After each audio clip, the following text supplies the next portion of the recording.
Opa, pessoal! Tudo bem com vocês? Eu me chamo Matheus Fernandes. Hoje estou aqui quase de preto. De preto. Eu tô aqui de listrado. E aqui ao meu lado, de terracota. Joveci Júnior. Estou aqui, eu, meu amigo Matheus, eu com minha voz, que eu não sei se esse ano decidiu, né, me trazer todas as oportunidades de chegar aqui com a voz, não a minha original, né? Exatamente. Mas estamos aqui para mais um Dom Pod, o podcast católico da vida ordinária. E eu nem sabia que a cor dessa camisa era terracota, mas já que meu amigo Matheus... Agora, tudo que tem a ver com casamentos e afins, eu tô por dentro de tudo. Essa aí é a cor do ano passado, das madrinhas do ano passado. Ainda tem essa? Meu amigo, você não tá ligado não. Ei. Então, já que estamos falando de cores, se inscreva no canal, que não tem nada a ver com cor, mas Exatamente. você não se inscreve. Foi só mesmo pra causar aqui um bug na sua cabeça e você entender que você tem que se inscrever. Porque o povo vem, acompanha, assiste, né? E simplesmente não segue, não se inscreve. Inclusive, Pelo amor se de Deus. você for madrinha de casamento, se inscreva-se. Vai que você aprende aqui a cor do ano. Nunca se sabe, sempre tem a Dom Pod possibilidade. é cultura. Dom Pod é Vocês que não cultura. acreditam. Mas, produção, toca a vinheta para mais um Dom Pod. Bora!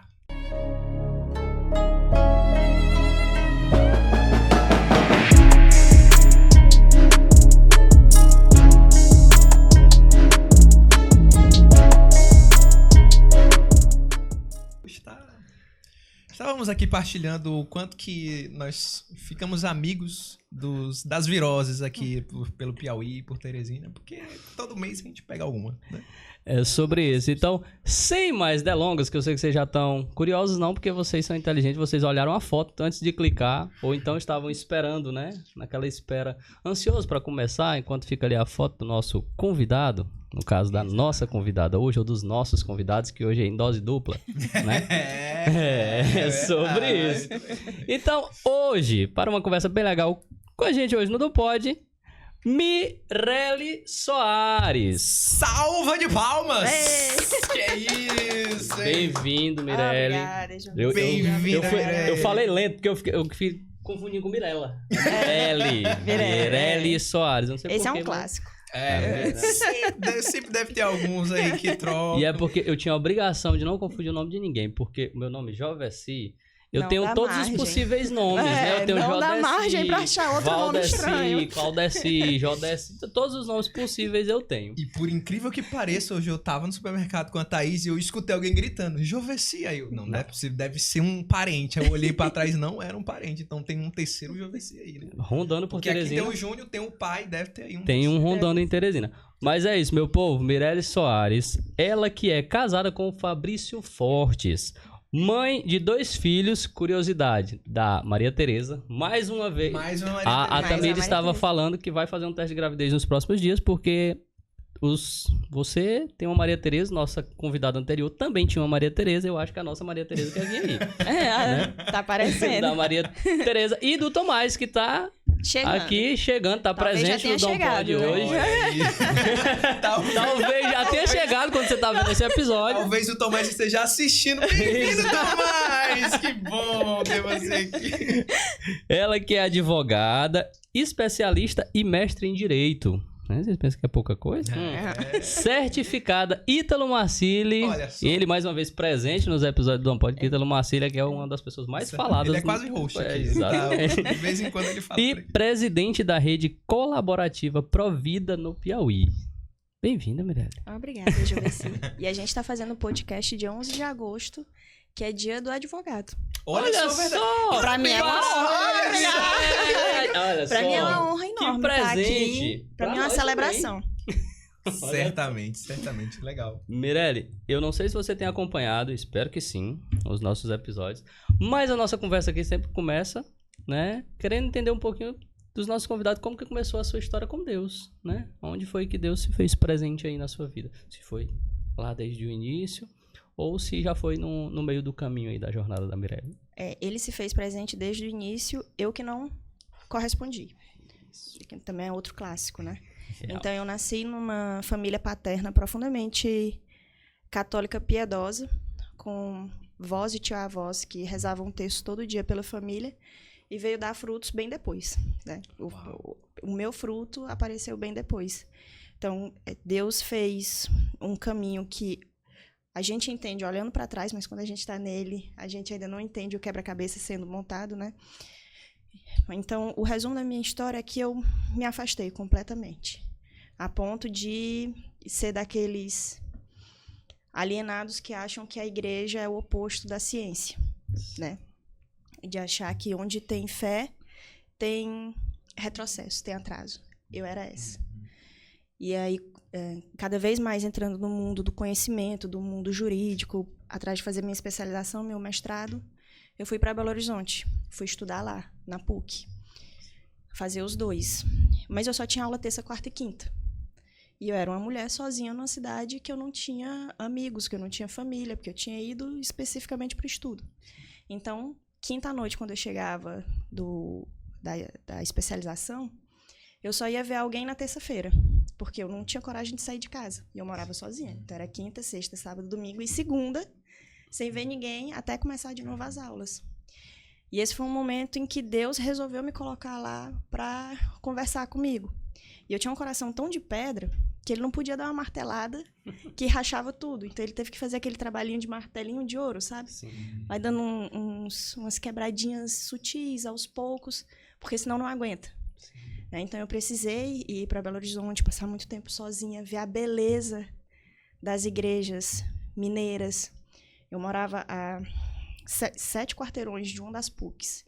Tinha uma PUC bem longe, que era do mestrado, e tinha uma mais próxima. Mas esses 7 quarteirões demoravam 40 minutos. Caramba. De carro. E eu ficava contemplando do lado de fora, de dentro do carro, a beleza das igrejas. E isso me tocou muito. A tradição mineira de ser muito família, de ser muito conservador, de gostar muito da realidade da vida como ela é na sua simplicidade, aquilo ali foi mexendo comigo.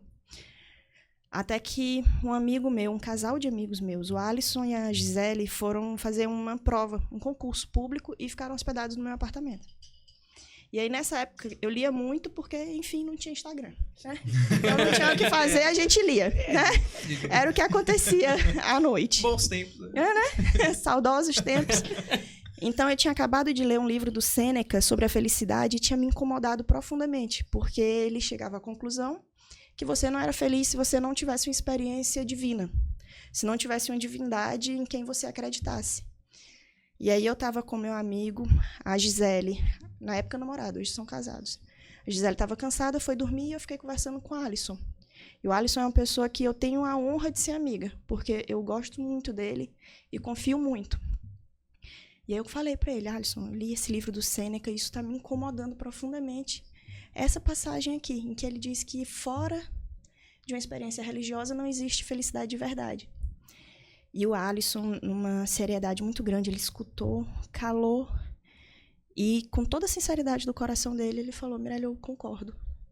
Eu acho que o Sêneca está certo, eu acho que você está errada. Foi uma martelada que Deus me deu. E aí ele deu a segunda. Cara, tu tá aqui sem fazer nada? Assina o COF. Tu passa tanto dia aí sem fazer nada. Assina o curso do Olavo, que eu acho que melhor do que eu te explicar é tu acompanhar o Olavo. Isso em 2011 foi um turning point da minha conversão. Porque ouvi do Alisson, primeiro o Sêneca, né? Que já não é assim, não é pouca coisa, né? O Sêneca já estava ali me cutucando, né? Depois veio o Alisson, que é uma pessoa da minha extrema confiança. E aí, quando aquele Olavo de Carvalho, que eu já ouvia, já lia os artigos, no começo do curso, primeiro vem o hino de Nossa Senhora, e aí ele pede para que nenhuma injustiça seja cometida e tal. Aquilo ali me tocou profundamente.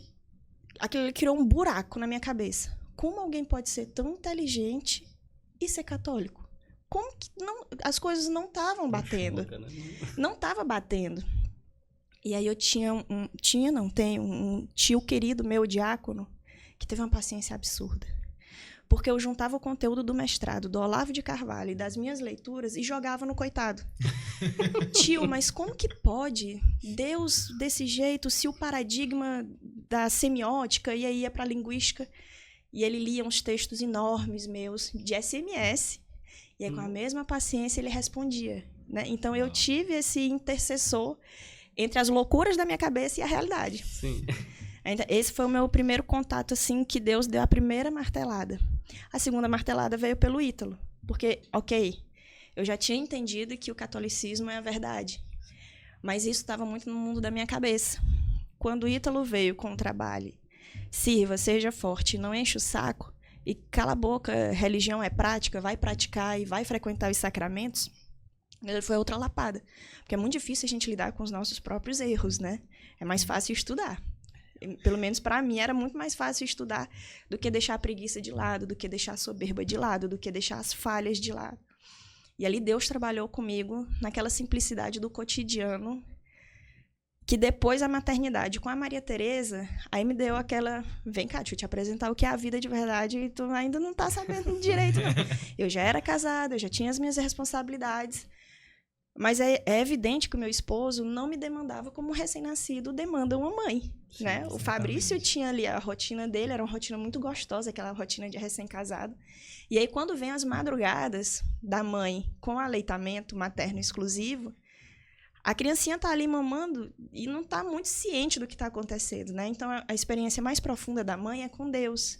Naquelas noites escuras em que só é você e o bebê, e que ninguém pode fazer senão você, ali você toca numa vocação fundamental da maternidade. Aquelas palavras que o Olavo dizia lá no começo do COF, se não eu quem, se não agora quando, é aquela madrugada ali da mãe que tá cansada, que tá há meses sem dormir, mas que o bebezinho não tá nem aí, ele tá com fome, e pode acordar e dar seu peito, porque ele tá precisando. Aquilo ali você descobre uma vocação muito profunda. E aí Deus falou comigo muitas e muitas madrugadas com minha filha. E o meu terceiro momento de conversão foi por meio do Padre Rivaldo. O Padre Rivaldo é meu pai espiritual. E foi ele, com a sabedoria dele e com a vontade de que ele e os fiéis dele sejam santos, que ele queira ver todos os filhos espirituais dele no céu, que ele fez uma catequese 2 vezes por mês com um grupo de paroquianos e de pessoas que queriam conhecer muito a religião, de verdade o catolicismo, queriam ser catequizados pela primeira vez na vida. Eu estou passando por um processo de catequese mesmo. E aí o Padre Rivaldo soube conduzir não só o conhecimento, mas a vida prática. E aí quando ele falou para eu fazer uma confissão da vida toda, que eu, vamos lá então, nasci em 1986, vamos lá, lembrar de tudo, né? Aquilo ali foi muito tocante para mim, porque eu fui me trabalhando para poder fazer essa confissão bem feita. E isso foi na Semana Santa de agora, de 2023. Eu falei da primeira marteladinha de ouro em 2011. Como meu coração era rígido, né? Era uma pedra e Deus foi lá trabalhando, porque se desse uma martelada, tinha despedaçado, eu não estava preparada. Então eu tive um longo e demorado processo conduzido por Deus, que é os terços que minhas avós rezavam lá no começo, se encaixaram, surtiram efeito. Certamente. É impressionante, assim, como o amor de Deus, ele é muito pessoal, né? Ele sabe por onde a gente vai ser pescado. Eu acho isso absurdo, assim, porque você falava, e eu lembrava automaticamente da nossa conversa com a Lena, ela falava sobre as pessoas que nos provocam a abrir o olho a respeito da religião, né? Tipo assim, olhar pra uma pessoa que é profundamente inteligente e pensar como é que pode casar uma coisa com a outra. Eu me identifico muito com isso, porque só que, naturalmente, eu era um adolescente na época. Então, tipo, o adolescente acha que sabe de tudo. Então, eu sabia absolutamente de tudo. Eu sabia por que a igreja queria confessar, que era pra saber da vida dos outros. Um clássico também. A gente estava trabalhando nos clássicos. Eu sabia que a castidade era pra fazer um controle populacional. Então, tipo, todas as certezas absolutas da adolescência. E eu lembro que o meu contato com Deus foi tão simples, mas uma das coisas que me fez abraçar a fé além do meu sentimento com a minha inteligência foi aquilo que a gente estava conversando, inclusive, antes do episódio começar, né? Enxergar na igreja todas as ciências possíveis. Tipo, e um pouquinho de conhecimento de cada. E aí abrir os olhos e pensar, caramba, realmente é possível olhar para a vida por esse prisma. E não só olhar para a vida por esse prisma, como isso aqui é a própria vida mesmo. Ele tá olhando para... Essa é a própria realidade da vida. Essa é a própria realidade. É aqui onde está a realidade por inteiro, né? Exato. E aí, quando a gente vê esses caras, né, que conseguem, né, essa interseção, né, trazer a gente para viver a nossa fé, que a gente acha que é algo fora da nossa realidade, para viver na nossa realidade, é uma coisa que a gente fica, caramba, agora eu entendi como é que vive. Agora eu entendi como é que pensa. Agora eu entendi como é que age. Agora eu entendi como é que ama. E a gente vai, né, vai se aperfeiçoando. Agora eu entendi o manual. Vamos começar a botar em prática, Exato. né? Meu Deus, perdi tanto tempo, mas vamos lá. Tarde te amei. A partir de agora, vamos lá. Eu acho que é bem real isso da gente querer colocar a ciência como o oposto da fé, né? Nesse sentido que o conhecimento, ele é inimigo da fé. Mas se a gente for um pouquinho adentro, a ciência ela é uma ferramenta de Deus para fazer com que a gente conheça ainda mais a beleza da criação dele, né? Então, quanto mais a gente se aprofunda na ciência em si, no conhecimento, a gente vai encontrando algo de Deus que a gente não conhece, né? Vai conhecendo as entranhas do Deus escondido, né? Conversando aqui antes de começar, que as ciências, elas são verdade, elas são realidade. Acontece que elas são um recorte da realidade. Né? Você está estudando a biologia. Você não consegue estudar a biologia e necessariamente física e química ao mesmo tempo, ou matemática. Né? Então, você vê recortes reais e estuda sobre eles. Quando você vai para a religião, você tem a ciência por inteiro, a ciência por excelência. Porque ela consegue lidar com a realidade por inteiro. Na completude. Do passado, do presente, do futuro, do que é material e do que é imaterial. Reunido numa só verdade. E numa só pessoa, se a gente quiser. Se assim a gente preferir. Exato. E é impressionante que não fica nada de fora. Nada fica de fora do olhar da igreja. É absurdo. E Mirelle, e aí viajando agora para tua área profissional, né? A gente já olha para a parte do direito como assim, uma das ciências gigantescas, assim, um negócio muito grande assim como área de conhecimento. E pelo que a gente olha ali pelo teu perfil, além dessa parte do direito, né, é uma parte bem voltada para a questão da saúde também, né, da busca por a defesa do mais frágil nessa interseção do direito com a saúde, que são duas áreas gigantescas.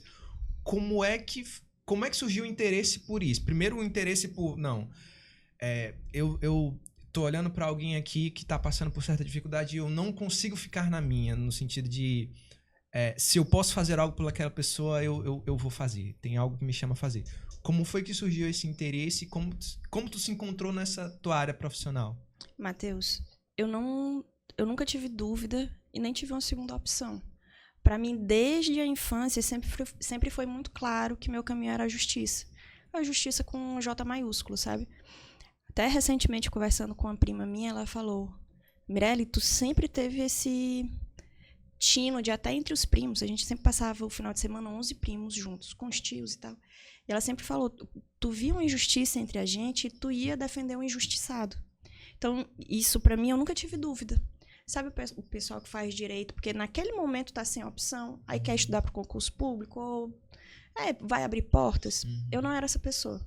Eu sempre tive a plena convicção que eu queria advogar, que eu queria direito e que eu queria advogar.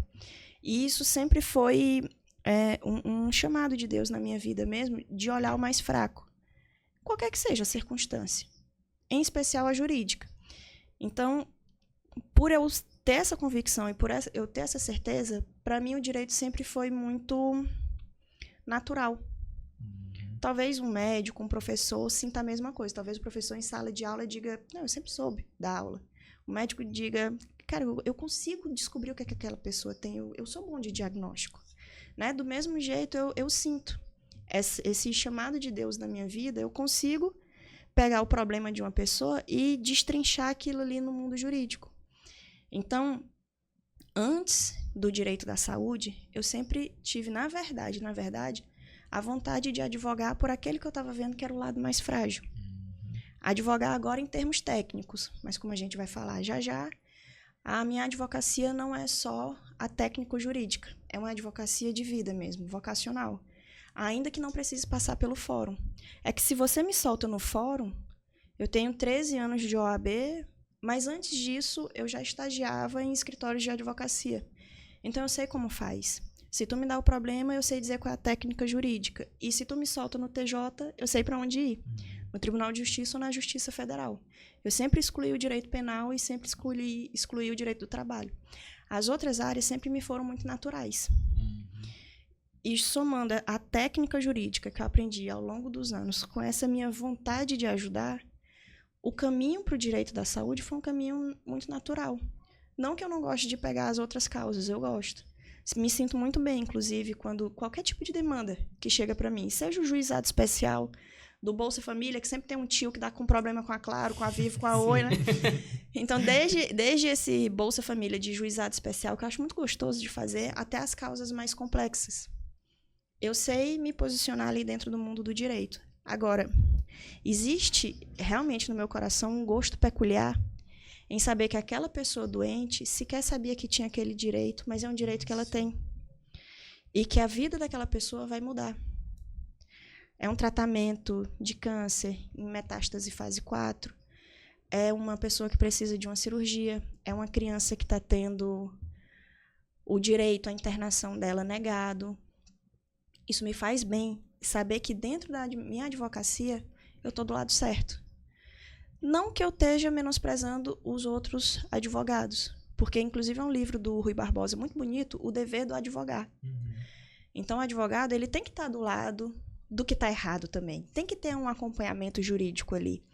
Mas na minha parte, no meu coração pulsa mais forte e eu me encontro muito mais sabendo que eu estou do lado certo. E dando a oportunidade que aquela pessoa sem mim não teria. Porque ela não sabe como peticionar para o juiz, ela não sabe o que é um mandado de segurança, ela não sabe se precisar despachar com o desembargador, mas eu sei. Ela sabe que ela está doente e ela está vendo que ela vai morrer se ninguém fizer nada. Então, quando a gente é o meio para aquela pessoa, aquilo é muito bom. E como é que... Eu fiquei muito curioso para saber. Como é que essas pessoas que muitas vezes, assim, não têm consciência dos seus direitos, não têm consciência ali das possibilidades que ela já tem, como é que elas chegam pra ti? Tipo assim, é algo intuitivo delas, poxa, Mirelle, eu sinto que isso aqui não tá certo. Tem alguma coisa que eu possa fazer? Ou não, elas já chegam com uma demanda minimamente sabida, ou do outro lado, você meio que vai procurando quais são os... Não, esse aqui tá errado, esse aqui tá... Como é que essas demandas chegam pra ti? Porque Deus manda. Sendo bem sincera, eu posso te dizer os mais variados casos. Gente que o padre confiou em mim e me mandou porque viu que tinha algum... Mirelle, não é possível. Essa pessoa tá desse jeito, acamada, sem acompanhamento. Você pode fazer alguma coisa, minha filha? Posso, padre. E aí eu pego o caso. Ou vi uma postagem no Instagram. Mirelle, isso aqui, ó, faculdade de medicina. Tô com esse problema aqui, tô com depressão, tô precisando ir pra minha casa. Será que eu consigo a transferência? Aí eu vou lá e conto. Mirelle, meu pai sofreu um acidente, eu tô precisando de home care. Será que meu pai consegue home care? Então, na verdade, Deus que vai conectando, porque é aquela coisa, eu posso fazer 100 postagens. Se Deus não tocar o coração daquela pessoa para ela vir me procurar, não vai adiantar de nada. Assim como eu posso não ter feito nada. O padre vai ouvir uma dificuldade e vai lembrar de mim e vai me encaminhar. Então, a verdade mesmo dessa resposta é Deus manda. Por quais meios? Pelos mais variados. Eu faço minha parte. Eu divulgo, eu posto. Eu preciso que as pessoas saibam, porque mesmo que ela não me procure, ela vai procurar um primo que é advogado, vai procurar um amigo, vai procurar a defensoria pública e vai ter, pelo menos, o encaminhamento da solução dela. Então, eu faço minha parte, Deus está sempre fazendo a dele e no meio do caminho a gente se encontra. E acaba que é até complicado, porque normalmente esse público, na sua grande maioria, não sabe nem como procurar, muitas vezes não sabe da realidade do seu direito, e é justamente por terceiros, na sua grande maioria. Olha, eu vi ali e acho que não tá legal, né? Inclusive, eu espero muito que as pessoas que estejam assistindo hoje, né, se enxerguem, né, ao seu redor, tenham essa percepção de ver alguns casos de pessoas que realmente precisam, né? Porque muitas vezes eu acompanhando o teu Instagram por alto, né? Porque a gente é stalker. A gente é meio stalker. Já sabia do Parivado. Já sabia. E curiando lá, né? Uma das coisas que que me deixou curioso, né? Sobre os direitos da família de uma criança autista, por exemplo, né?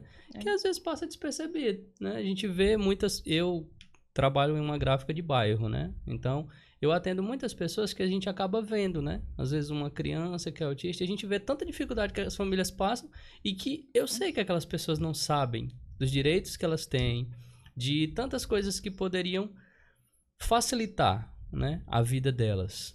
Juveci, ninguém sabe. A grande realidade é que não depende de classe social, não depende de conhecimento, não depende do tamanho da dor da mãe, do pai, do cuidador, do filho, do idoso. As pessoas simplesmente não sabem. Eu já passei por situação na minha família em que a pessoa tinha direito a home care e ninguém sabia que tinha direito de home care. A minha colega de porta do escritório de advocacia, a filha dela ficou a madrugada inteira internada no hospital, no corredor, porque não tinha vaga. Aí eu, mas fulana, tu não sabe que se não tem vaga, era obrigação do plano ter encaminhado tua filha para outro hospital. Mirelle, na hora a gente esquece. Mirelle, na hora a gente é mãe. Eu não queria que minha filha saísse dali de qualquer jeito. Aí apaga da nossa cabeça. Ou mesmo não sabe. Simplesmente não sabe. Então, eu tô numa área em que o problema é a falta de conhecimento das pessoas. Porque qualquer pessoa sofrida de saúde, com alguma condição peculiar, muito provavelmente vai estar com algum direito suprimido. Seja a criança que só está tendo acompanhamento com psiquiatra infantil, não está fazendo tantas outras as terapias que são necessárias, na quantidade que é necessária, seja porque o plano negou e deu uma justificativa lá e a pessoa confiou naquela justificativa do plano, seja porque teve um aumento abusivo, ou porque nunca teve plano, ou a dificuldade de marcar uma consulta na rede pública, ou a dificuldade na demora para uma cirurgia na rede pública. Eu posso contar para vocês aqui tantos e tantos e tantos e tantos casos que o resumo é, ninguém sabe os seus direitos dentro da área da saúde. E o povo tá sofrendo pra caramba, todo mundo. Os casos de humilhação que a gente vê, né, assim, os que a gente vê, fora os que a gente não vê, né, que deve ser, Maria, a grande maioria, né. E as pessoas que estão em casa também, que isso é o que me dói mais, sem tratamento. Esse é o tipo de caso que eu mais queria pegar. Aquela pessoa que tá ali esquecida, abandonada, em cima de uma cama e que ninguém tá vendo. Mas que ela precisa de alguém. Ela precisa de que o anjo da guarda dela fale com o meu. Tá precisando sussurrar no meu ouvido. Ela falando do direito ao home care, né? Uma coisa tão simples. Mas na minha cabeça, quando você falava home care, era, não, necessitou de... Tá precisando, era algo pago ali. A necessidade de você pagar um enfermeiro, um técnico para poder... Só a família que tinha uma condiçãozinha melhor para pagar, para cuidar. Eu não tinha nem noção de que era um direito de quem tem um plano, por exemplo. E de quem não tem um plano. Porque se não tem um plano, o SUS tem que arcar com esse tipo de gasto. Eu fiquei... Inclusive com as terapias. Se você precisa de um fisioterapeuta respiratório, motor, um psicólogo, um psiquiatra, e você não consegue ir para o hospital, então o hospital, entre aspas, precisa ir até você. Isso é o home care, uma internação domiciliar que está mimetizando, que está imitando um tratamento hospitalar, com tudo aquilo que o hospitalar teria. Se você tivesse internado lá, não ia passar um fisioterapeuta para fazer a fisioterapia? Então, em casa, ele também tem que passar. O médico também tem que passar. Se você está traqueostomizado, não pode ser qualquer fisioterapeuta. Tem que ser um que saiba fazer as manobras específicas.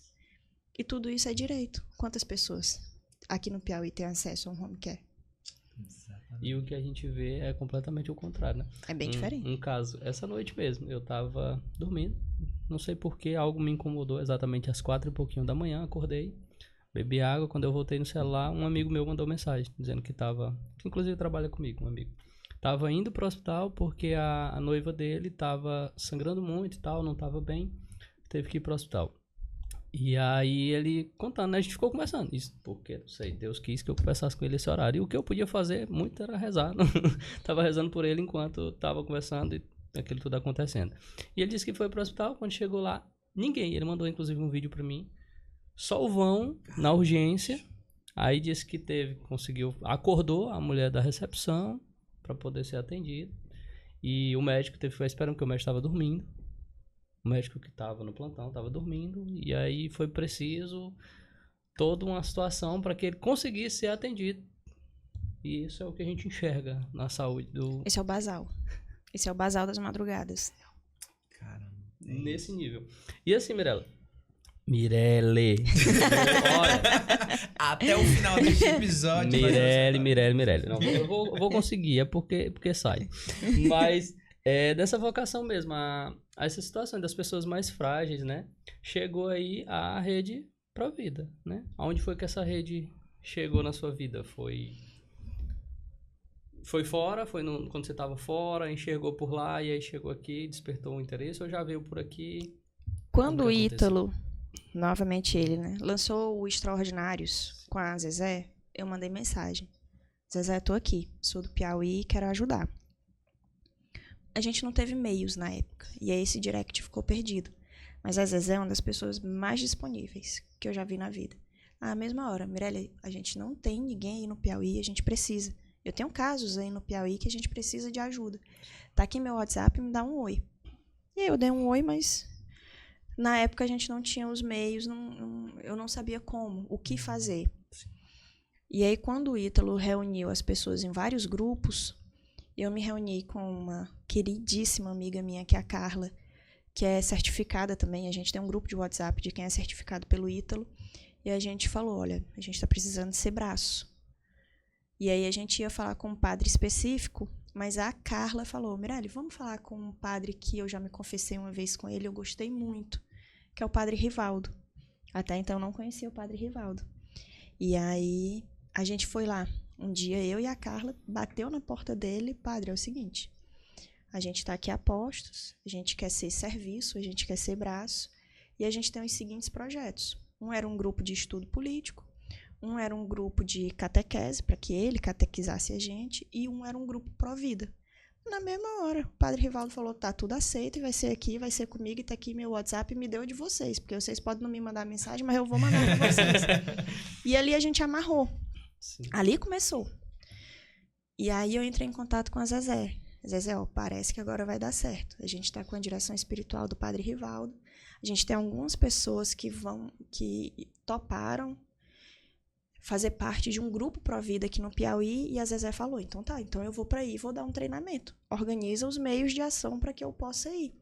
E aí a gente, no começo do ano, conseguiu, por intercessão de Santa Terezinha e Madre Teresa de Calcutá, trazer a Zezé. E aí ela fez a formação, e da formação a gente montou a rede colaborativa Provida Piauí, já com a primeira gestante sendo acompanhada por nós. E aí as demandas começaram a aparecer, e são muitas. E é todo dia.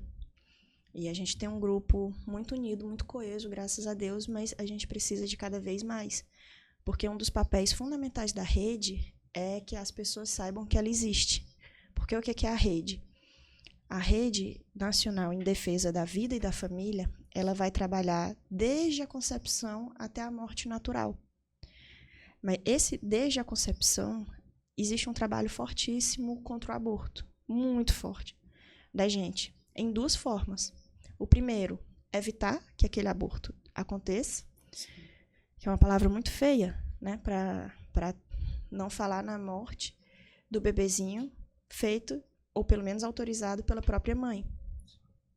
Mas essa é a verdade. A gente aborta um bolo de limão que a gente está fazendo e descobriu que não tem limão dentro da geladeira. Quando a gente mata uma pessoa, isso é assassinato. Então, a gente tanto trabalha para evitar que aquela mãe faça aquilo, quanto a mãe que já cometeu essa atrocidade, ela, em algum momento da vida, ela vai afundar. Infelizmente, invariavelmente, ela afunda. E aí a gente tem a outra parte do projeto, que é resgatar essas mulheres que chegaram no fundo do poço. Mulher, eu estou dizendo porque é a maioria. Mas a gente tem casos de pai, como a gente estava comentando antes, de avô que obrigou a filha adolescente a abortar. E depois, quando eles enxergam e começam a fazer os cálculos, hoje meu neto ia estar com 5 anos, hoje meu neto talvez fosse engenheiro. Quando eles se dão conta do que eles fizeram, eles também têm esse processo de afundamento. É que às vezes eles não falam, mas eles têm um afundamento porque a consciência daquilo que estava suprimido volta. Então a gente precisa fazer o resgate dessas pessoas para que elas voltem a ter a paz no coração dela. Porque o que elas fizeram foi horrível. Mas a misericórdia divina é muito maior. Certamente. Então, a rede hoje ela cuida não somente da mulher que pensa ali, está decidindo talvez abortar. Mas cuida também das mulheres que já sofreram um aborto, no caso você falou do avô, do pai, cuida de todo esse nicho? De tudo que envolve. A gente, por exemplo, por que você quer abortar? É porque você está sem condição financeira? É porque você é adolescente, seu pai está te obrigando? É como a gente já pegou o caso, é porque veio de um relacionamento extraconjugal? O que é? O que está acontecendo? E é em cima da dor e do sofrimento daquela mulher, ela vai perceber, com a graça de Deus, que o filho dela é maior do que aquilo.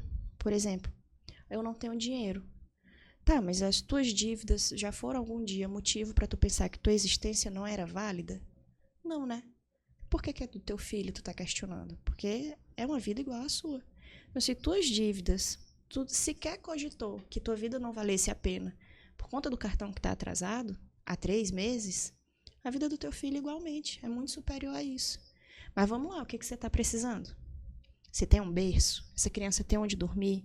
Essa criança tem enxoval? Você tem condição de comprar um enxoval pro seu filho? A gente te ajuda. O que está acontecendo? Tu tem 14 anos de idade, tu tá tremendo na base aí para falar com teu pai? A gente vai lá contigo. A gente fala com ele. E a gente vai mostrar para ele como o que está entrando na casa dele não é a desgraça. É a graça de Deus por meio do Espírito Santo.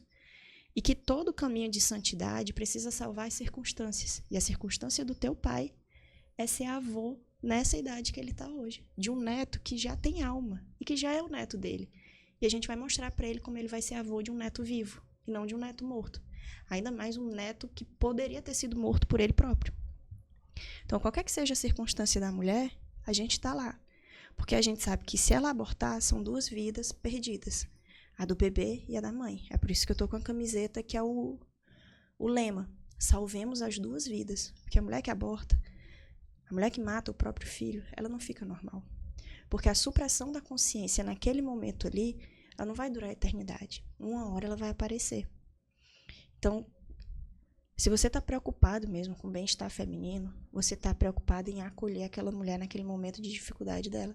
E se aquele momento já passou e se ela já abortou, ela precisa saber da seriedade do que ela fez, mas ela precisa saber também que existe alguém que tem a capacidade de perdoar todo e qualquer mal que a gente tenha feito. E que a misericórdia divina está só esperando por ela para derramar as graças por cima dela de novo.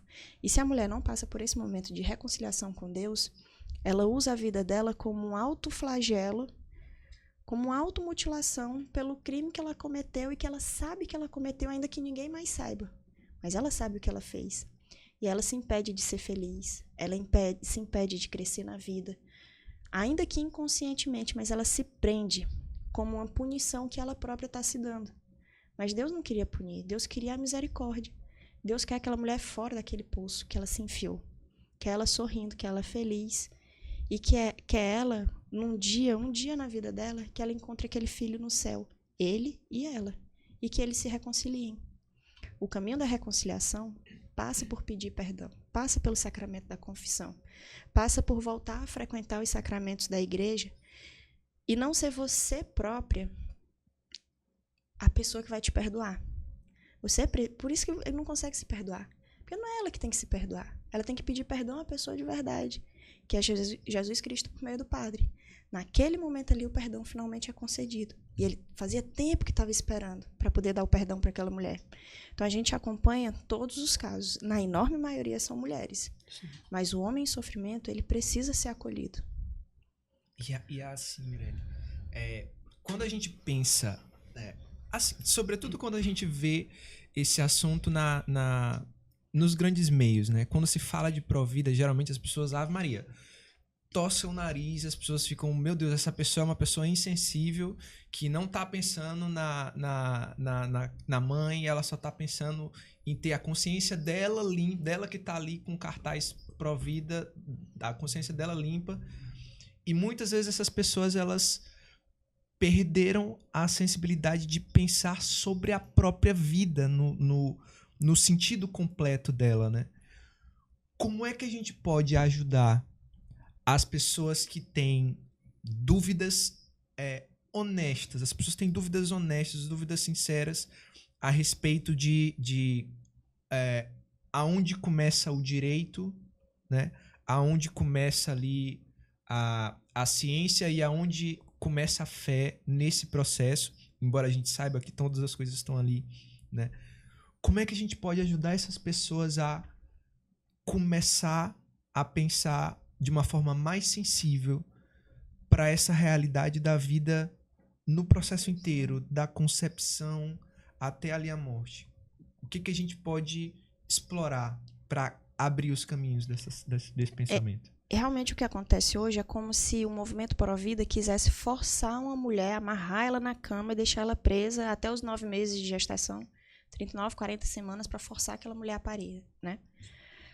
Mas a verdade existe em cima da realidade, quer o movimento linguístico seja mudado ou não. Então é como eu estava falando aqui. Por um lado, a semiótica o uso das palavras, ele vai mudando para amenizar o que é um assassinato e vai pesando para condenar o que é a vida. Mas você tendo o domínio das palavras e você tendo os exemplos reais, você consegue, com um coração que está aberto para a verdade, mostrar para a pessoa o que é a realidade de verdade. Então, se chega para você, uma pessoa, com a dúvida sincera, mas e em caso de estupro? Mas e em caso de anencéfalo? Mas e se a criança tiver um problema no coração? Mas e se ela for fruto de um caso extraconjugal? E se for uma mãe que não tem dinheiro?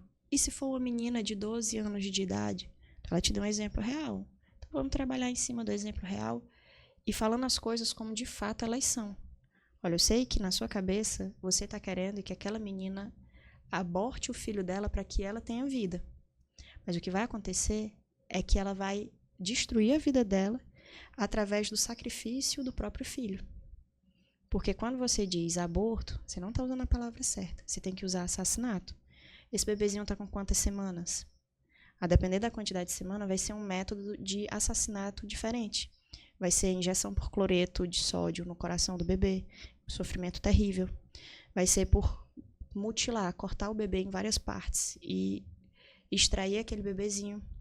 Vai ser por meio de um remédio que vai matar a criança e depois a criança vai ser removida. Então, quando você fala em aborto, a gente está falando disso aqui, ó. Essa é a realidade por trás dessa palavra. O assassinato de um bebê. E o assassinato do bebê no ventre da mãe de forma completamente indefesa se dá dessas formas aqui. Qual o método que você escolheria para assassinar esse bebê que você está querendo assassinar na sua cabeça? E aí você vai trazendo essa pessoa não para o mundo imaginário dela, porque ela está na cabeça dela. Quando você diz, ei, vem cá, desce aqui na realidade comigo.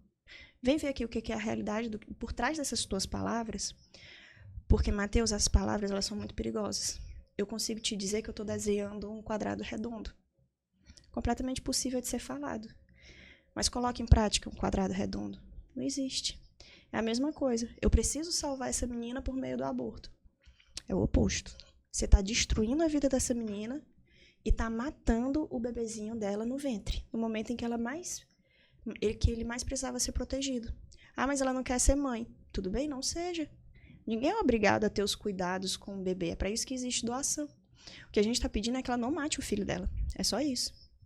Não mata teu filho. Se você não tem condições de cuidar, tudo bem, doa. É um ato muito humano e um ato muito digno. O de doação. O que não é o assassinato. Então, se a pessoa está de fato aberta à realidade, se ela quer conhecer a verdade, é até fácil. Você quer mesmo ver a verdade? Então vem aqui comigo que eu vou te mostrar o que é a verdade. Eu vou te mostrar, inclusive, por números.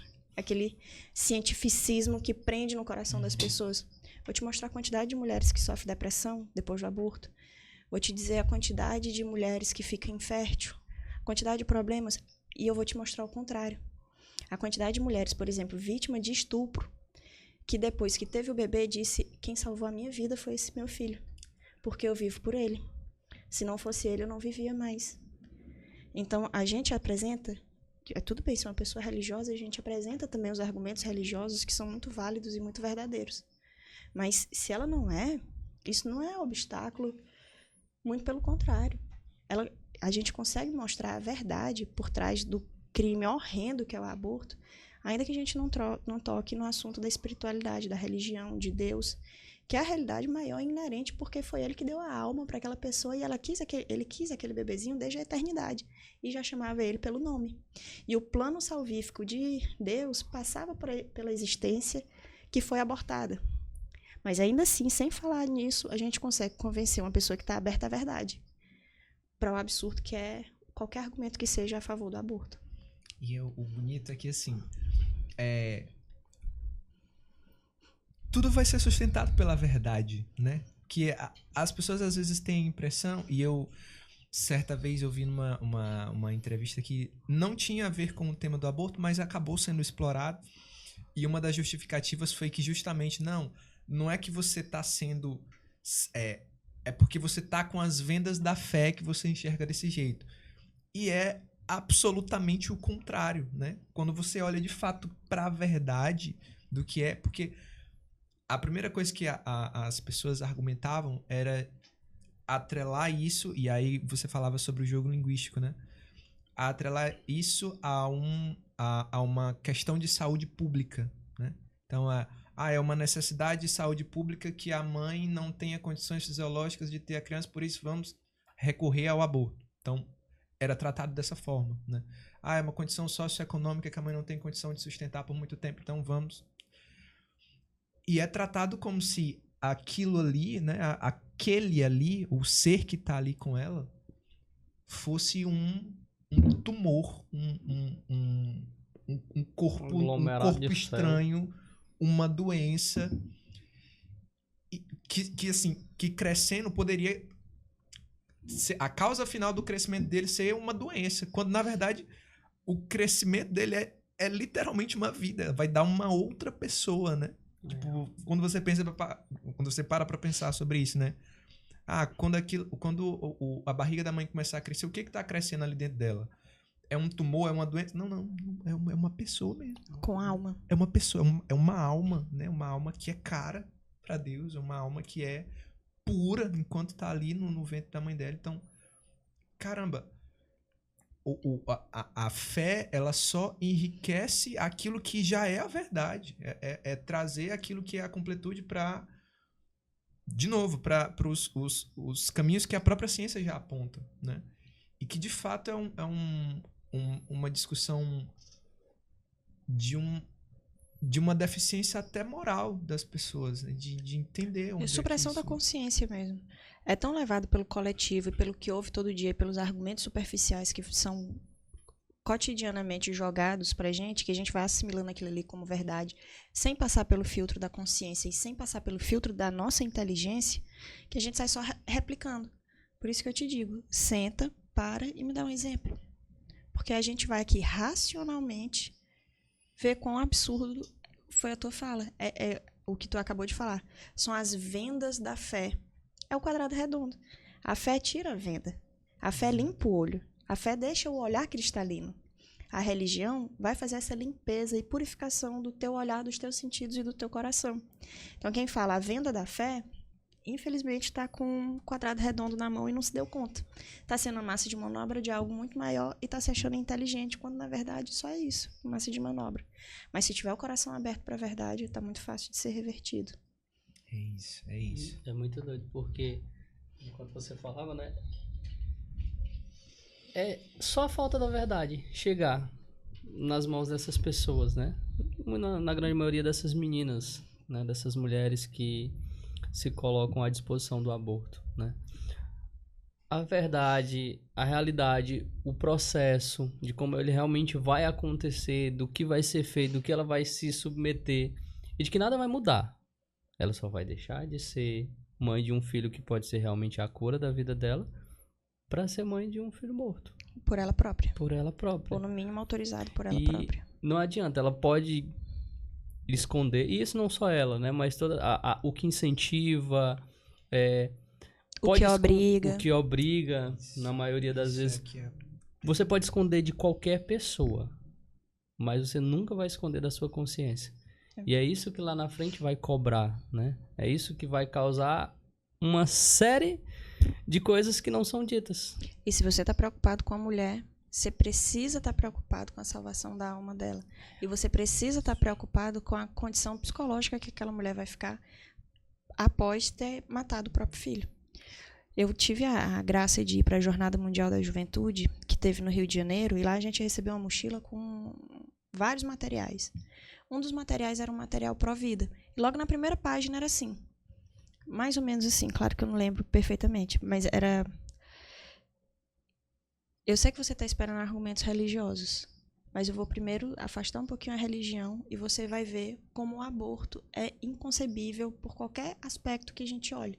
E aí, era um livreto. E aí o livreto começa a trabalhar a questão ontológica, a biológica, científica, por vários aspectos e não toca hora nenhuma na religião, mesmo no meio da Jornada Mundial da Juventude, católica, claro, mas para preparar aqueles jovens a ter argumento, e não necessariamente o argumento da fé, porque você quer salvar aquela vida.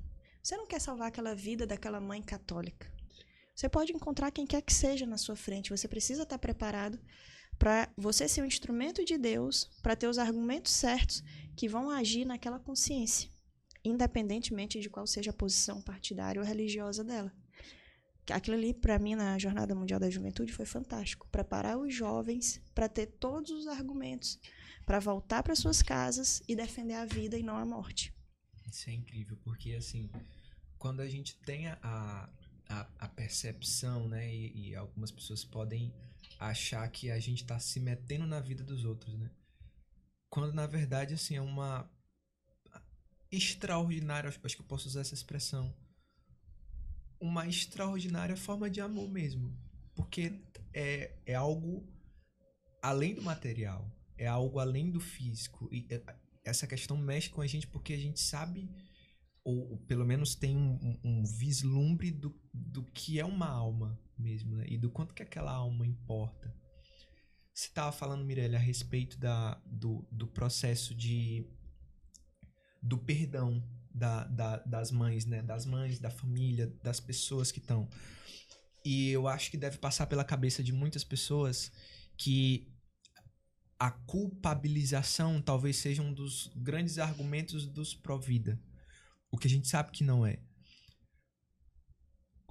A pergunta é: como é que a gente pode apresentar que, na verdade, aquilo que a gente está fazendo quando se propõe a lutar pelas duas vidas é um grande grito de esperança, é um grande grito de: ei, calma aí, eu não tô querendo te atacar, eu não tô aqui para te agredir, eu tô aqui para realmente te apresentar o caminho da vida, o caminho da esperança mesmo, o caminho de uma possível salvação. Como é que a gente pode apresentar esses caminhos, os espirituais mesmos, os que dizem respeito à alma da pessoa, os que dizem respeito a esse cuidado espiritual, a respeito de que ela ainda tem tempo para ser perdoada, para buscar o perdão, ela tem tempo e existe esperança para que ela viva feliz pela vida do filho que ela não abortou, e também feliz agora, perdoada por Deus e sabendo que tem a intercessão do filho. Como é que a gente pode apresentar esse caminho de esperança espiritual para essas pessoas que têm esse medo de serem oprimidas por isso? Se o coração dela estiver aberto. Sim. Se o coração dela estiver fechado, vai ser que nem o meu lá no começo. A gente vai ser só aquele martelinho de ouro. A gente vai falar e vai dar uma leve quebrada onde precisava ser quebrado para Deus ir lá e quebrar de novo. A gente não pode, Mateus, ter a soberba de achar que a gente vai salvar. Quem salva é Deus. Quem salva é... Então, para ele dar o caminho de salvação para aquela mãe específica, ele sabe os meios que ele vai agir. Nós somos um dos meios. Não somos necessariamente os únicos. Então, se a mulher está aberta à vida, está aberta à verdade, está aberta aos sacramentos, a gente precisa falar a verdade, precisa dizer que a misericórdia de Deus é muito maior e que, inclusive, ela precisa salvar as circunstâncias dela. A história de sempre, né? Eu sou as minhas circunstâncias, se eu não salvar elas, eu não salvo a mim mesmo. A circunstância que está inserida na história daquela mulher é o aborto que ela fez. Ela não tem como suprimir, rasgar essa página do livro da vida dela. Essa página já está lá escrita.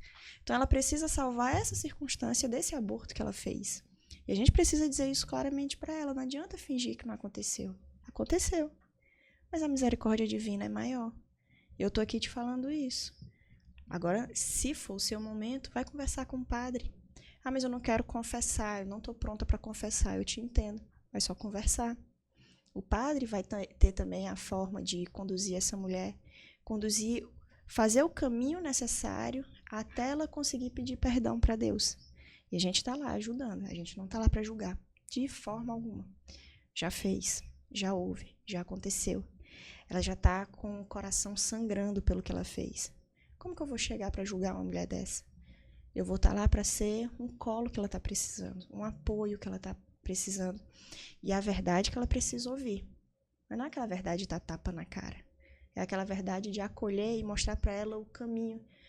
Há uma possibilidade dela ser ainda maior e dela incorporar aquilo ali como uma circunstância da vida dela e trabalhar em cima daquilo. E não fingindo que não aconteceu.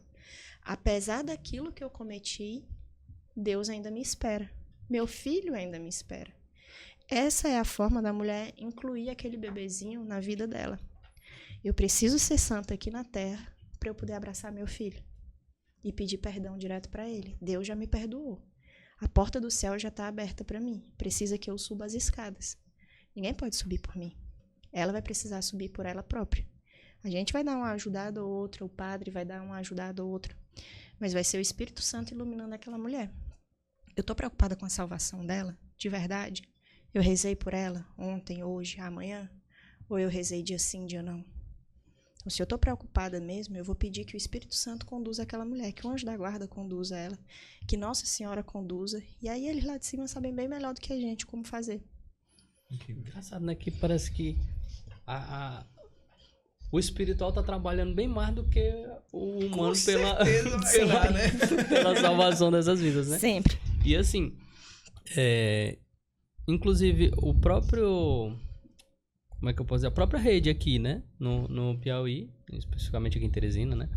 Eu fiquei sabendo depois que eu tive a oportunidade de ouvir a Zezé em outro meio, né? Era algo desconhecido pra mim e tudo mais. Como a galera encontra a rede hoje aqui? É através do Instagram seu? É através de um site? Como é que a pessoa... eu tenho fulano ali que tá precisando, eu vou indicar, vou aconselhar, ou até a pessoa mesmo tá ali, tá acompanhando agora, não, eu vou procurar, preciso. Como é que encontra a rede hoje para ter esse apoio? A forma uniforme de encontrar a rede é pelo Instagram, @Rede Colaborativa Piauí. @Rede Colaborativa Piauí. Essa é a forma que você vai encontrar a gente. Mirelle, mas a última postagem é de março, eu achei que a rede estava parada. É porque precisa ser dessa forma. A gente não pode estar muito ativo o tempo todo em todos os meios, porque a gente não pode chamar muita atenção. Nosso trabalho, necessariamente, ele é mais de bastidor. Então, você não conhece ninguém da rede, mas sabe que a rede existe, quer indicar para uma amiga, para um familiar, pede para ela mandar direct. Manda direct aqui. Tenha certeza que esse direct vai ser respondido e a gente vai te conduzir da melhor forma possível. Agora, é por isso que eu agradeci tanto quando a Tamires aceitou essa entrevista. Porque a rede precisa ser conhecida. Não de propaganda de outdoor. Sim. A gente precisa ser conhecido de boca a boca. O conhecimento sobre a rede colaborativa Piauí precisa ser ramificado ao máximo possível na sociedade. Eu preciso que professoras conheçam a rede, para que se aparecer alguma aluna desesperada, professora, eu estou grávida, filha, entre em contato. Eu preciso que os padres saibam, eu preciso que vocês saibam, eu preciso que quem está ouvindo saiba, e no dia que aparecer, eu sei que existe isso aqui, não sei nem quem é que faz, mas eu sei que existe esse trabalho. Eu não sei se eles podem te ajudar, talvez possam, fala lá com eles. Então, a gente precisa ser conhecido no boca a boca. A gente precisa que esses atores sociais, eu, você, quem está ouvindo, todo mundo, saiba da existência da rede para poder encaminhar qualquer demanda. Mas eu não sei se vocês pegam a demanda. Então deixa a gente analisar a Amanda. Eu te garanto que a gente pega. E a respeito das pessoas que querem contribuir ativamente falando. É o mesmo processo, por exemplo, as pessoas que querem ajudar na parte, não sei como se articula, mas a gente pode, não sei o quanto que a gente pode explorar isso também. Mas as pessoas que querem ajudar ativamente, como uma pessoa da rede junto com vocês. É o mesmo processo? Graças a Deus. Se alguém quiser ajudar, a primeira coisa é... eu me identifico nesse momento com o movimento Pró-Vida, mas eu não sou católico. A rede colaborativa Piauí, ela é uma rede que ela não é católica e ela não é partidária. Eu sou católica. Mas a rede não é. Por quê? Porque pode me chegar uma mãe evangélica, pode me chegar uma mãe espírita, pode me chegar uma mãe que não tem religião nenhuma, pode chegar qualquer mãe. Eu estou preocupada em salvar aquela vida que está ali no ventre dela e eu estou preocupada em salvar a vida dela. Depois a gente se assenta nas outras coisas. Mas ela tem uma questão fundamental, que o coração dela está chorando, que é aquela vida no ventre. Então, a porta da rede colaborativa Pró-Vida está aberta para todo mundo. Então, a gente tem, por exemplo, uma colega nossa evangélica, que trabalha na rede. A gente tem uma enfermeira evangélica, que trabalha na rede. Porque a rede precisa estar difundida. Um dado muito curioso do Piauí é que a gente tem mais aborto entre evangélicas do que entre católicas. Então, como que eu vou fechar a porta para elas? A porta tem que estar escancarada para todo mundo. Então, se você quer trabalhar na rede, Deus te abençoe e a gente precisa muito do teu trabalho. Ah, mas eu não sei com o que eu vou trabalhar. A tua vida já é o teu trabalho. Eu sou caixa de supermercado, graças a Deus. Se tu escutar uma conversa de uma mãe dizendo que a outra está sofrendo, olha, vem cá, estou passando tuas compras, não pude deixar de ouvir. Deixa eu te mostrar que existe a rede. Ah, mas eu não consigo bater ponto, eu já trabalho muito. Tudo bem, não precisa bater ponto. Leva esse conhecimento para a tua vida. Mirella, eu quero trabalhar na rede. Excelente, maravilha. A gente precisa dessa ramificação mesmo. O que você pode fazer? A gente tem um queridíssimo da rede, que eu chamo o coitado de faz tudo. Hoje de manhã ele estava levando o berço para uma mãezinha que está perto de ter bebê. Quando for lançado também, provavelmente, o nenenzinho, oi, tudo bom, neném? Bem-vindo! Mais um nenenzinho Pró-Vida, já que provavelmente já nasceu, que está previsto para nascer dia 13 de agosto. E ele está indo lá deixar o berço. O berço foi doado, não tinha quem levasse para casa da mãe, ele está indo lá. Então, você vai ter o que fazer na rede. Seja, não sei, a gente vai achar. O teu coração não quer? Você está no lugar certo. Tem, inclusive, lá acho que agora eu não lembro se era no da rede daqui do Piauí ou no Nacional. Tem umas postagens muito legais que é quando o bebê nasce, vai lá poxa, que bom que você e sua mãe chegaram até aqui, tipo um agradecimento, uma comemoração ali pela criança que nasceu, cara, é tipo um evento mesmo assim, que deu certo. Cara, a rede Pró-Vida não é um lugar de sofrimento, não é um lugar de alegria. Meu Deus, aquela vida nasceu. Quanto esforço a gente fez, quanta mudança aquela mãe passou ao longo... Você imagina a mãe que chega pra gente e diz assim, eu vou abortar, eu não quero esse filho. E chega no momento do parto. Caramba. Por quantas coisas aquela mãe passou? Quantos encontros e desencontros e reencontros com ela própria, com a família. Por quanta coisa aquela mulher passou. E ela teve o filho dela. Eu não sei se ela vai doar, se ela não vai, se ela vai cuidar, mas ela teve o filho dela. E aquele filho está nascendo com vida. Existe motivo maior para comemorar do que a graça do Espírito Santo se fazendo presente no momento do parto? Eu não conheço. Talvez só a graça da conversão. Mas aí, até para se converter, você precisa estar vivo. Exato, exatamente. Então, realmente, a rede é alegria, é comemoração, é uma vida. É uma rede pró-vida e não pró-morte. Ali não é um lugar de tristeza, ali é um lugar de comemoração mesmo. Tem algum testemunho legal aí, assim, que se é que pode, né? Falar sobre mais algum testemunho de uma mãe que passou por você e que o fim realmente foi esse, né? Da felicidade da vida. A gente já teve, graças a Deus, a gente já teve alguns casos aqui no Piauí. A gente tem um caso curioso, que inclusive é dessa mãezinha que tá prestes a ter filho, que ela queria abortar e a mãe dela não queria. A mãe dela era católica e fez um escarcéu quando soube que a filha estava no hospital X. E foi lá e esculhambou todo mundo. Se vocês matarem meu neto, tal, e ameaçando mesmo, não mate meu neto e tal.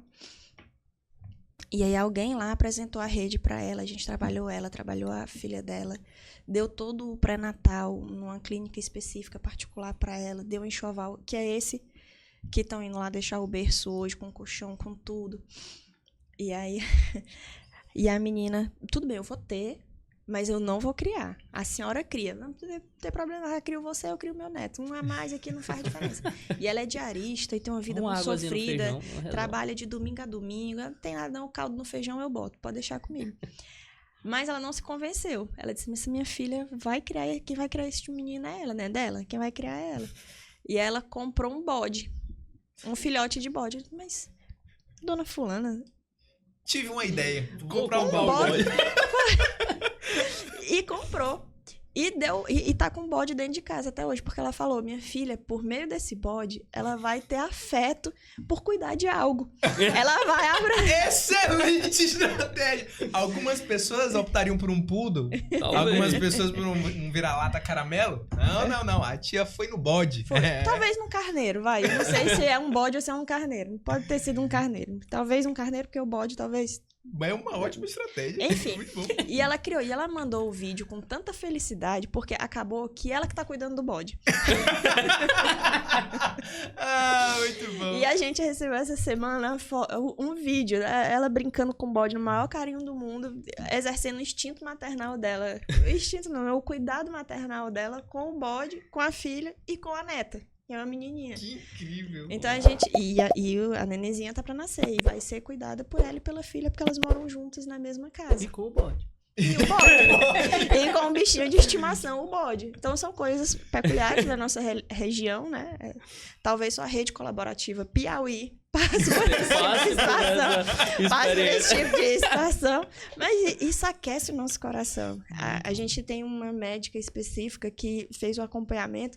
E ela disse, Mirella, esse vídeo desse bode alegrou meu dia. Os bodes salvam Viva vidas. o bode.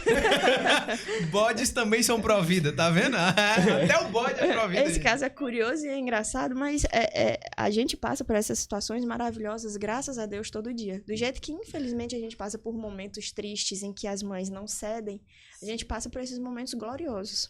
Que aí, como diz o Olavo de Carvalho, tem um momento que por meio do caos e da desordem, o céu se abre e a gente consegue ver por cima de toda aquela loucura a ordem que existe por um ser que está ordenando tudo e permitindo tudo.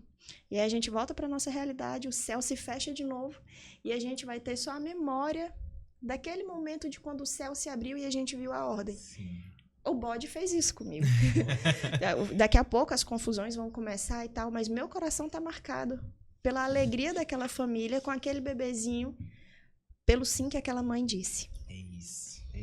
Muito bom. E, Mirella, agora sim, uma pergunta, né, pra você. Né? A gente sempre coloca ela aqui no roteiro, porque a gente tem roteiro, nós somos organizados. Não parecemos, de parabéns. Mas nós somos organizados. Quando eu recebi o roteiro, né? Nossa, que legal. A gente deixa umas perguntas aqui que toda vez a gente olha pra ela, a gente nunca usou, né? Os cartuchos tá aqui guardado. Hoje eu falei pro Matheus, eu vou perguntar pra Mirella, porque realmente E ainda acertou o nome. Ainda acertou o nome. Era sua, a pergunta era sua.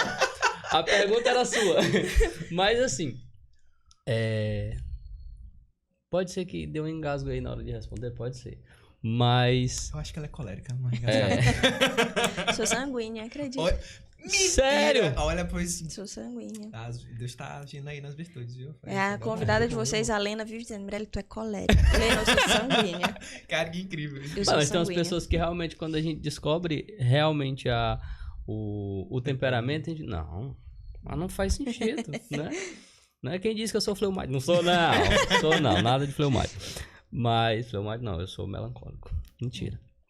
Mas descubram, coloquem aí qual o temperamento de Joveci. Coloquem aí nos comentários. Depois a gente vai fazer um post específico sobre isso. Mas, Mirella, o que você gostaria de ouvir, né, no seu último dia de vida neste mundo, de Jesus? Se tivesse a oportunidade, Jesus aqui, o que você gostaria de ouvir de Jesus no seu último dia de vida neste mundo? Poxa, isso aí eu tenho que fazer referência ao Olavo de Carvalho, porque num das aulas ele foi fantástico. Ele disse que só queria que Jesus dissesse assim baixinho pra ele: corre, aproveita e entra que ninguém tá te vendo. Ninguém tá vendo esse louco entrar no céu. Eu vou te permitir. Eu queria que Deus me dissesse isso, porque eu sei que mérito é o dele. Mas que ele dissesse, vai, Mirella, rapidinho, entra aí, ninguém tá vendo que tu tá entrando. Muito bom, muito bom, muito bom. Eu vou refletir sobre essa pergunta. Eu escrevi a pergunta e nunca me fiz assim de... Aí eu fiz o trabalho de casa, eu refleti. Olha só, tá vendo? Inclusive, eu quero saber do povo também. Deixa nos comentários. Eu vou instigar o povo a comentar nesse episódio. Essa é muito boa. Né? Essa pergunta é muito boa. Ela é fruto... ela é a causa, ela é geradora de uma reflexão profunda. É fantástica. O que você queria ouvir de Jesus? Ele... Agora é na hora da morte. Beleza, não é agora, é na hora da morte. E aí, o que você quer ouvir? Poxa. É isso. Ressignifica o resto da vida, né? Certamente. Eu acho que dá aí um chacoalhão assim na pessoa. Tipo, caramba, eu tenho que pensar sobre o último dia? Eu não sabia. Necessariamente. Tem gente que necessariamente. E se reordenar de acordo com essa resposta que você quer ouvir. Até porque pensar sobre isso modifica completamente o nosso caminhar a partir daqui, né? Porque a gente fica, eita, se eu quero ouvir isso, eu preciso mudar muita coisa para que isso aconteça. Mas é bem real. Mas, outra coisa, né? O Matheus falou sobre como que as pessoas podem ajudar, né? Na rede e tudo mais. E como que ela se financia. Porque, querendo ou não, tem-se os custos. E aí a pessoa, eu quero ajudar, às vezes, financeiramente. Tem como... eu tô aqui, não tenho como realmente braçal, não tenho o que fazer, não consigo agora, mas financeiramente, tem como ajudar a rede? Como é que ela se financia? A gente vive de doação. Sim. Mais uma vez é Deus atuando, né? Ele manda as doações. A história do bode, até essa semana a gente estava sem a doação das roupas. Pensei que ia dizer que não tinha comido com ele. Coitado do bode. Não, meu Deus, o bode. Não, também estamos aqui pela vida do bode. Mas essa semana a gente achou todas as roupinhas RN e P dessa criança para serem doadas. A pessoa do berço é justamente a pessoa que está doando o berço. Então tudo vai se encaixando e Deus vai mandando as coisas pra gente de acordo com a necessidade. E isso é muito bonito de ver a atuação divina na rede, do pequeno ao grande. Em tudo, Deus se faz presente e mostra que quem está fazendo é Ele e não a gente. É que Ele precisa do nosso braço, mas quem faz é Ele. Então, todo tipo de ajuda é muito bem-vinda. Eu quero dar uma cesta básica. Eu tenho roupa do meu filho de 5 anos. Eu tenho roupa recém-nascida. Eu conheço uma pessoa que pode dar... desconto na loja de móveis. Poxa, desconto na loja de móveis pra gente é tudo.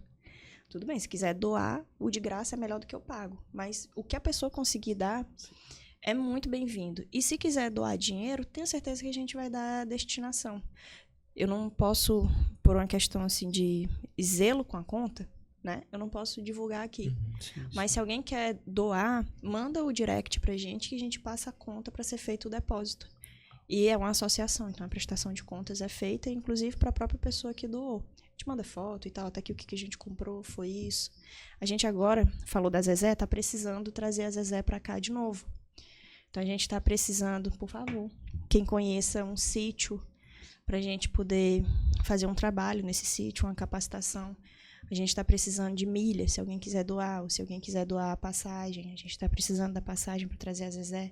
Então, a gente sempre está precisando, a gente sempre está fazendo alguma coisa, sempre tem mãe para ajudar. Graças a Deus, a gente pode não ter até como ajudar, mas as pessoas para ajudar a gente tem e aí Deus vai fornecendo.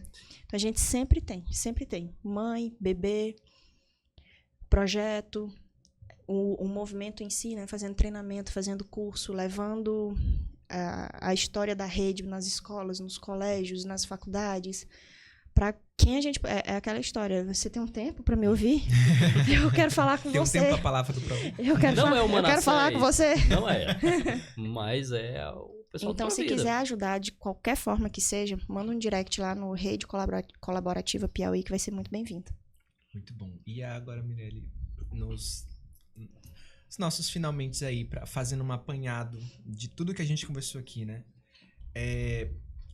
Desde ali das questões médicas, jurídicas que as pessoas têm, passando por essa questão também do valor da vida para cada um. Algumas pessoas têm certa desconfiança da justiça, uma desesperança na justiça. Falta acreditar ali no processo, né? Como é que a gente pode trazer essas pessoas para confiarem no processo, né? No processo dos seus direitos, né? Ali das suas necessidades ali, mas também nesse processo esse processo completo de apoio à vida, de apoio a essa causa. Como é que a gente pode dar essa esperança de que você pode confiar que existe um processo, Existe um caminho e nem tudo é jogado. Não, aqui não é terra sem lei. Falando tecnicamente, enquanto advogada, sobre processos jurídicos, se você está confiando no resultado do projeto, você vai se frustrar. Você está colocando o seu coração no lugar errado. Você tem que confiar que, independentemente do que seja feito, Deus já sabia que aquilo ia acontecer desde a eternidade e permitiu que acontecesse, porque daquela situação, algo de melhor ia sair dela. Às vezes você fica insatisfeito com a sentença. Poxa, eu queria uma sentença de um jeito. Mas aquela foi a sentença que foi para você. E em cima dela, existe um caminho de santidade a ser trilhado. Então, eu realmente rezo pelos meus clientes, rezo pelas causas, peço intercessão. Quando eu vou lá despachar com o juiz, com o magistrado, com o desembargador, eu chamo Maria para Maria passar na frente, eu peço pelo anjo da guarda dele, eu peço pelo meu anjo da guarda. E eu não posso confiar na sentença, porque não sou eu que vou dar a sentença. Quem faz a sentença é o juiz, quem faz a sentença é o desembargador. Então, eu preciso sempre deixar isso muito claro para o meu cliente. O que eu garanto que eu vou fazer é lutar até a minha última gota de suor para que saia uma sentença favorável. Se vai sair ou não, vai depender do juiz e não de mim. Eu já cheguei ao caso, Matheus, de que eu chorei na frente de um desembargador. Chorei pedindo clemência mesmo. Doutor, pelo amor de Deus, olha a situação, olha isso aqui. E ele me falou o seguinte: doutora, o seu problema é que a senhora parece que o caso é seu. A senhora mistura a advocacia com ser parte. A senhora não é parte nesse processo. A senhora não pode se doer-se tanto pela dor do seu cliente. Mas, doutor, se eu não me doesse, eu não fazia tudo que eu faço. Eu preciso sentir a dor do meu cliente do jeito que eu estou sentindo aqui. O tanto que vai ferir ele para eu poder fazer o que eu faço do jeito que eu faço. Se o meu cliente for só mais um, nessa sentença aqui me vale nada, nem meu próprio trabalho me vale nada. Porque era só mais um. Não existiria um coração ali. E se não tem um coração, não tem um caminho. Então, o que eu garanto da minha parte, enquanto advogada, é me colocar no lugar da pessoa. E fazer como se fosse para mim. Fazer do jeito que eu faria para mim, fazer para ele. Mas não confiar na sentença, porque a sentença não depende de mim.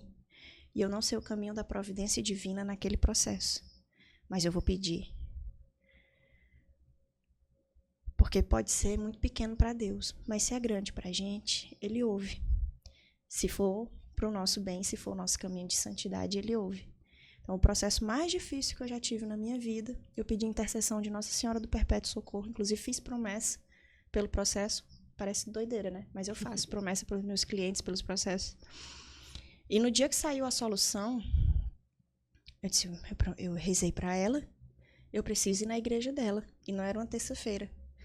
Mas era o dia de Nossa Senhora, do Perpétuo Socorro. E estava tendo uma procissão na Vila Operária. E eu tinha ido lá agradecer a solução jurídica daquele conflito que estava na minha pendência. Então, na minha advocacia também, a minha advocacia é uma circunstância da minha vida. Então, é o meu caminho de santidade. Então, a primeira parte da resposta é: confie no resultado, não dos homens, mas no resultado de Deus. Mas a gente vai fazer a nossa parte para ter o resultado que seja o mais favorável possível ao cliente. Dito isso, hoje a justiça está bem melhor. A digitalização de todos os processos que já aconteceram, a possibilidade do balcão virtual, você não precisar ir para o fórum só para olhar como um processo está e voltar para casa para fazer uma petição. Você conseguir a qualquer momento despachar com o juiz. Ah, mas o juiz não está na comarca. Mas tem um balcão virtual, tem o WhatsApp. A gente tem um trato muito mais fácil com os servidores. Tudo é muito mais às claras, né? Então, enquanto advogada, eu vi uma evolução enorme de quando eu me formei, que o processo era físico, que a gente lia de trás para frente. Os advogados aí mais antigos vão passar isso aqui comigo. A gente ia até o fórum, pedia o processo na secretaria, fazia vista do processo, virava o processo de trás para frente e ia lendo, da última até a primeira página, para ver o que podia ser feito. Tinha que ter um scannerzinho de mão para escanear as páginas que a gente queria, para poder fazer a defesa em casa, para poder olhar o processo, ou então pedir a vista para levar o processo para casa, tendo prazo para devolver o processo, que é o processo de 7 volumes, uma traça danada, uma poeira danada, horroroso. Nem os servidores entendiam muito bem como é que estava ali aquele processo. Hoje eu tô aqui no meu celular, se tu me quiser que eu consulte um processo, eu consulto aqui na palma da minha mão. Então, esse processo de virtualização dos processos e do procedimento, você poder despachar online, você poder fazer uma petição e na mesma hora protocolar a petição, todos os servidores prestarem conta do processo de forma virtual, assinarem, a gente saber quem que está assinando, quem que está fazendo o quê, que horas que fez. Porque antigamente até esse problema tinha. Era só arrancar a folha. A folha estava numerada e, enfim. Não vou falar aqui, mas tinha um jeito específico de superar essa fase. E isso não existe mais. Os processos estão lá e se alguém mexer nele, a gente sabe quem mexeu, que horas mexeu, o que aconteceu. Isso traz mais credibilidade ao procedimento processual específico. Então, isso traz mais tranquilidade para a parte, que antigamente não sabia nem como olhar o processo. Hoje é muito fácil. A gente passa lá o número do processo, ó, entra nesse site aqui, olha o processo, a pessoa vê como é que está o processo, o que houve, qual foi a movimentação que teve. Isso dá mais confiança. Então, aí você deposita a sua confiança. Aí é um lugar bom de depositar, de saber que você pode conferir. Mas aquela confiança do coração, aquela ali tem que estar em outro lugar. Certamente. Incrível. Que eu tava falando, né? Eu peguei todo o processo, mas o que mais me chamou a atenção, a gente costuma falar aqui, né? Que a gente falava muito de médicos, né? Uma das coisas que a gente mais deseja ver são médicos realmente católicos, né? E não somente católicos, mas que estejam interessados não somente pelo material ali, né? Mas pela alma de quem ele está cuidando. E graças a Deus o Dom Pod ele tem colocado à nossa frente aqui mesmo nas conversas pessoas de tantas áreas e ver que na própria advocacia não tá ali só para advogar, né? Mas você tá ali também realmente preocupado com o humano acima de tudo. Com aquela pessoa, com a dificuldade daquele ser humano ali na minha frente, como aquilo ali impacta a vida dele e que eu sou o meio que Deus encontrou para fazer o que precisa ser feito. Exato. O processo ele é totalmente divino, né? E a gente vai fazendo as coisinhas que Deus vai pedindo ali no meio, né? Para que realmente aconteça. Isso é lindo. Meu Deus, que conversa boa. Acho que temos. Mirelle, muitíssimo obrigado. Não acaba. Papo Mirelle, muito bom. Muito obrigado, de verdade. Não, eu que agradeço essa oportunidade. Eu fiquei muito feliz, falei pra Tamires, eu tô feliz mesmo, porque esse podcast vai acontecer antes do Tomás nascer. Uau. Eu vou conseguir estar aqui. Eu vou falar da rede. Eu não esperava falar da advocacia, não sabia que vocês iam puxar. Achei que a gente ia ficar só na rede. Mas me faz muito bem falar da advocacia também, porque eu amo advogar.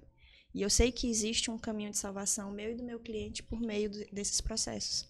Existe um caminho de salvação não só da alma, mas do corpo também, que às vezes está muito sofrido e precisa de um amparo. E esse amparo vem por meio da justiça terrena. Ainda que exista, principalmente, a justiça divina. Ela sim, nela a gente confia e nela a gente sabe que pode depositar as esperanças. E eu ter vindo hoje, no Dia do Advogado, falar para vocês sobre o direito e sobre a Rede Provida foi o meu presente. Muitíssimo obrigado por essa oportunidade. Falando em presente... Olha só. Sabíamos que seria o Dia do Advogado. Então, preparamos também um presente para você. Né? Um presente, não só por ser um presente, mas por ser o Dia do Advogado e também porque o povo não compra. Só acredita. Nós temos uns quadros aqui, né? Feitos porque, olha, quem desenhou, né? Quem criou isso aqui, debaixo de muita oração, foi o Matheus Fernandes. Poxa, belíssimo. Né? Um quadro por nome O Mesmo Sacrifício. Contemplativo. Aqui. O que é que representa o mesmo sacrifício, Matheus? O mesmo sacrifício representa que, pra gente nunca perder de vista, no coração ali que na Eucaristia é o nosso Deus. É o nosso ali Deus. Na missa está acontecendo o mesmo sacrifício da cruz e que a gente pode de fato adorar o nosso Deus ali e desejar estar em comunhão com Ele, que Ele vai estar lá. Poxa, e de presente. Muitíssimo obrigado. Mirelle vai levar Muitíssimo obrigado. Eu vou botar na sala da minha casa. Fazia tempo que eu queria um quadro. Muito obrigada por ter sido instrumento de Deus até nisso. Nós que agradecemos pela conversa de hoje. E agora só chamar a atenção para você que está em casa, que acompanhou esse episódio até aqui. Sabe que tem alguém que está precisando, né? Todo aquele toquezinho, né? Com relação à rede. Manda o Instagram, só diz, olha, dá uma olhada. Pode ser interessante pra você. Envia pra pelo menos 5, 10, não sei, 15 contatos aí. Vamos disseminar aí. Por favor. A rede. Porque a rede precisa. Precisa. Né? E nós somos instrumento de Deus. E tem alguma mulher aí que tá precisando da gente. Exatamente. Tem, não só uma, mas tem tantas mulheres que precisam da rede, que precisam de você. Só do seu encaminhar. Do aviãozinho, né? A gente às vezes pede aqui hoje, vai lá, compra. Não, hoje não compra não. Não compra a imagem não. Hoje compra você também. Compra depois. Mas primeiro você vai lá, não precisa nem da ajuda financeira hoje não. Mas encaminha pra alguém, que já vai ser de grande valia. Aí depois você vai lá e faz um pix. Mas ajudem, precisa muito. Né? E acima de tudo vocês estão salvando vidas. Então. E vocês... Não salvando vidas, vocês vão prestar contas disso. Não é com a gente, não.